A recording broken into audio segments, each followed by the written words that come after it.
I've been grinding away pretty steady on these two King Hauler dump beds since my video yesterday morning. I pulled a bunch of parts out of the drawer. I made a bunch of stuff yesterday afternoon and welded it all together today. I have I think all the welding done now, unless there's some touch-ups to do.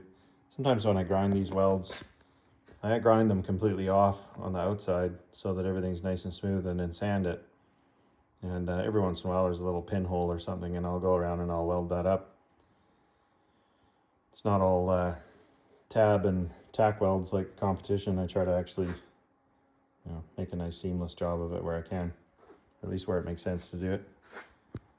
But yeah, they're coming along. I didn't put tarps on either one of these. I was going to put it on one. I've only got one motor left. Things are really difficult to get right now with this stupid postal strike. What I can get, if I use a courier service or whatever, it just makes the stuff too expensive in the volume that I buy.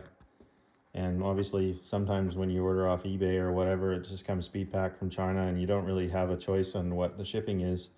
All that stuff gets handed off to Canada Post to be final delivered.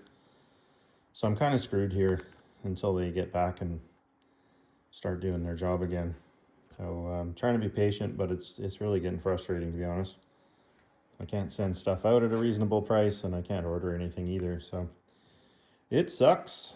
But yeah, anyway, so I just did them up without tarps, trying to keep the costs down. I know things are tight for a lot of people, myself included here now, and you know, sometimes doing things a little more simple may get somebody into this stuff a little cheaper, and that might be the door that they need to open. So, and plus not everybody likes the complicated extra wiring and speed control and whatever else that goes with the tarp.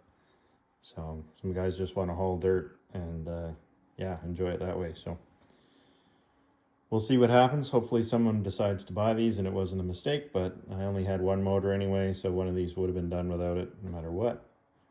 But yeah, anyway, that's my plan. I got a lot of sanding to do tomorrow or the next day. Take a day off here eventually, but I'm happy with my progress anyhow. Hopefully get these into powder coat when I go to pick up the trailers, and then that way they'll probably be done before Christmas. Whether I'll be able to actually ship anything out, who knows. I guess I'll use UPS or whatever